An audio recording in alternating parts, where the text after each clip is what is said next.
Welcome back to Satvik vlogs. అందరూ ఎలా ఉన్నారు? నేనైతే చాలా బాగున్నాను. ఈరోజు వీడియో వచ్చేసి రొయ్యల ఇగురు. ఎంతమందికి సీ ఫుడ్ అంటే ఇష్టం అండి? పిల్లలకి మాత్రం మనకి చికెన్ మటన్ కన్నా ఇలాంటి సీ ఫుడ్ పెడితే మాత్రం చాలా హెల్తీగా ఉంటారండి.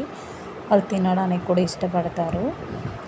ఇవి వచ్చేసి రొయ్యలు 2 kgs రొయ్యలు అండి. మనము వీటిని బాగా క్లీన్ చేసుకోవాలండి.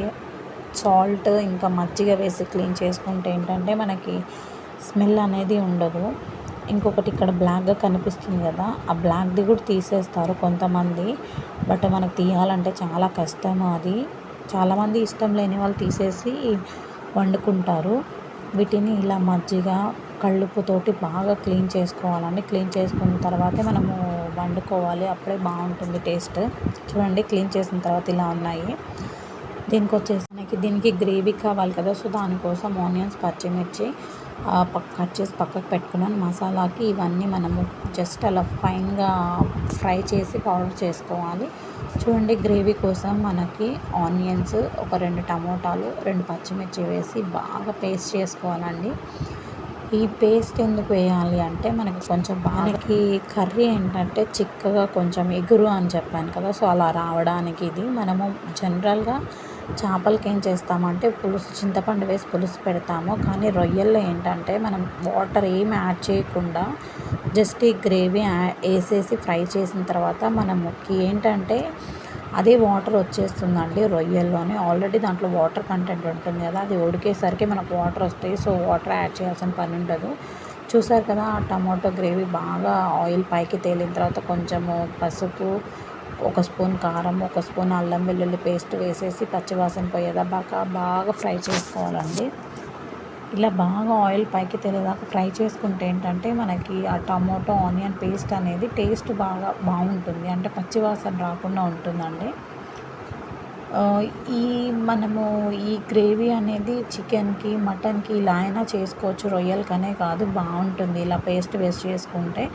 అది కొంచెం ఫ్రై అయిన తర్వాత మనము పౌడర్ చేసి పెట్టుకున్నాం కదా, ఆ మసాలా అనేది 1 స్పూన్ యాడ్ చేసుకోండి. అది కూడా మసాలా ఫ్రై అయిన తర్వాత మనం వాష్ చేసి పెట్టుకున్నాం కదా రొయ్యలు, వాటిని యాడ్ చేసుకోవాలి. యాడ్ చేసుకొని బాగా, అంటే ఇంకా వాటర్ ఏమి వేయం కాబట్టేసి మూత పెట్టేస్తే సరిపోతుందండి. అంటే ఇవి ఉడకడానికి కొంచెం టైం పడుతుంది. ఇవి మనకి ఏంటంటే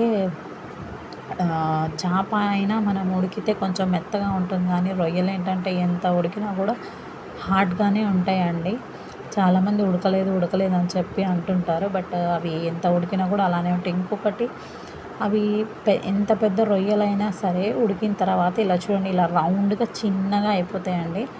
మనం 2 kgs రొయ్యలు వండితే ఆల్మోస్ట్ ఒక 1/2 kg తగ్గినట్టుగా అనిపిస్తుంది ఉడికేసరికి. మా పిల్లలు మాత్రం ముక్కలే తింటారండి, చాలా ఇష్టంగా తింటారు. చాలా మంచిది కూడా పిల్లలకి సీ ఫుడ్.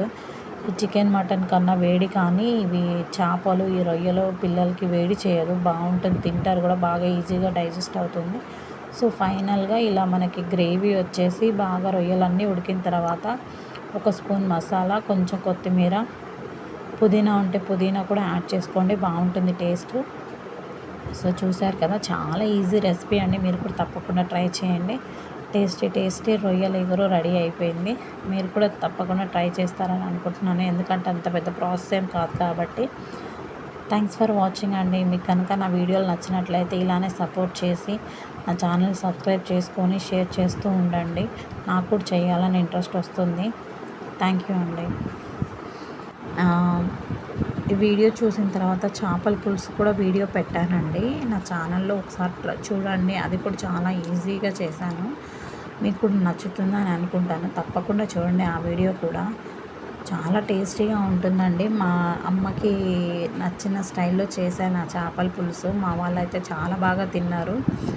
సో మీకు కూడా నచ్చుతుంది అనుకుంటున్నాను. మీరు ఏమైనా సజెషన్స్ ఇవ్వాలంటే నాకు కమెంట్ బాక్స్లో కమెంట్ చేయండి అండి, తప్పకుండా. Thank you.